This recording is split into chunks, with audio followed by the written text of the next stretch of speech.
Hello and welcome myclasses.com इस platform के आपका बहुत बहुत स्वागत है। आज हम लोग यहाँ पर बात करने वाले हैं पाइथन्स के बारे में। इससे पिछले के वीडियोस में जैसे आपने देखा है कि पाइथन के कई सारे वर्जन्स के बारे में बात की है हमने और हिस्ट्री वगैरह देख ली है। आज हम यहाँ पर पाइथन्स के दो मेजर वर्जन के बारे में बात करने वाले हैं। इसका पहला वर्जन है 2 और दूसरा जो वर्जन होता है वो पाइथन 3 होता है।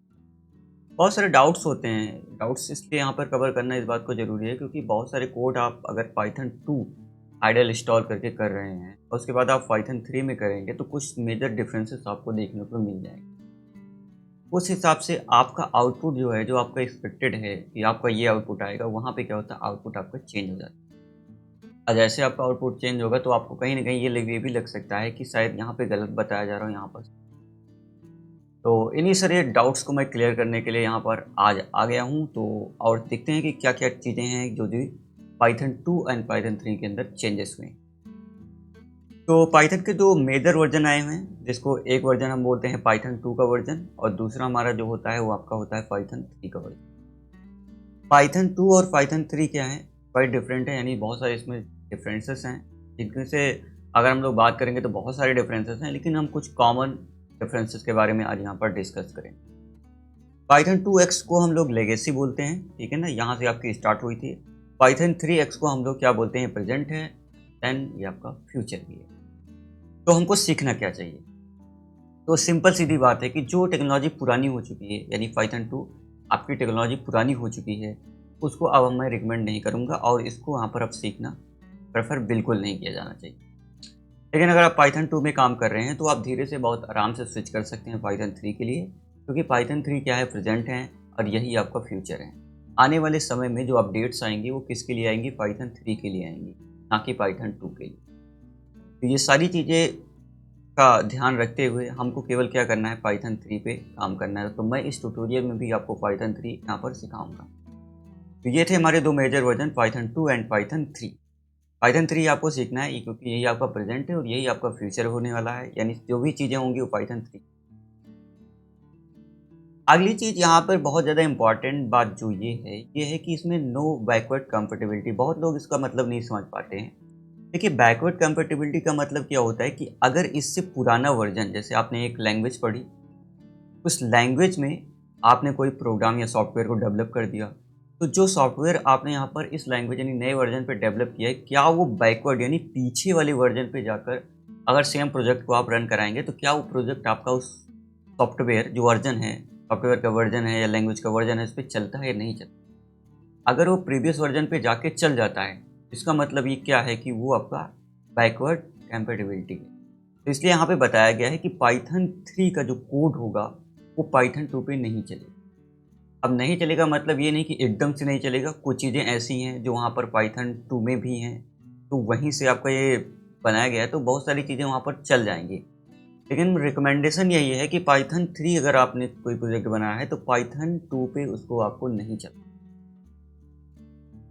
अगली चीज़ ये है कि अगर आप कोई कोड पाइथन 2 पे बनाए हैं और उसको आप पाइथन 3 पे चलाना चाहते हैं, यानी पाइथन 3 वर्जन पे, तब उसको चला सकते हैं, लेकिन वहाँ पे कुछ क्या है, डेंजरस सिनारियोज हैं और उन्हीं सारे सिनारियोज को हम लोग यहाँ पर देखने वाले हैं। क्योंकि सॉफ्टवेयर जब आप लोग बनाते हैं, देखो, एक डेवलपर जब बहुत मेहनत से सारी चीज़ों को इकट्ठा करता है, एनालाइज करता है, उसके बाद अपना सॉफ्टवेयर डिप्लॉयमेंट करता है, तो करते ही एक नया वर्जन अगर लैंग्वेज लॉन्च कर देती है तो पिछले वर्जन पे जो सॉफ्टवेयर चल रहा है उस सॉफ्टवेयर का क्या होगा? इतनी सारी मेहनत बेकार तो नहीं जाएगी। इसलिए वहाँ पर क्या किया जाता है, उसको कैरी फॉरवर्ड किया जाता है, यानी कि पाइथन 2 की बहुत सारी चीज़ें पाइथन 3 के अंदर भी आपको मिल जाएंगी। जैसे क्या होगा कि आप अपने वर्जन को पाइथन 2 से पाइथन 3 में अगर आप प्रोजेक्ट अपना स्विच करेंगे तो ज़्यादा टेंशन लेने की बात नहीं होगी, लेकिन ये डेंजरस है, ठीक है ना। तो बहुत सारी चीज़ें हैं। तो इसके लिए सुझाव क्या है, इसका सुझाव यही है कि आप फिर से अपना डिप्लॉयमेंट शुरू करें और पाइथन 3 के लिए आप जाएं, ठीक है। तो मैं बिल्कुल रिकमेंड नहीं करूँगा कि पाइथन 3 का कोड पाइथन 2 पे चलाओ या पाइथन 2 का कोड आप पाइथन 3 पे चलाओ। आपको चलाना है पाइथन 3, क्योंकि यही आपका फ्यूचर है और आने वाले समय में सारे काम यही। तो आई होप ये बात आपको समझ में आ गई हो। अब बात कर लेते हैं क्या क्या डिफरेंसेस हैं। तो दो डिफरेंसेस यहाँ पे आप ध्यान से देख लीजिए, पाइथन 2 भी लिखा हुआ है, पाइथन आपका 3 भी लिखा हुआ है, ठीक है। ये हमारा यहाँ पर पाइथन आपका 2 वर्जन है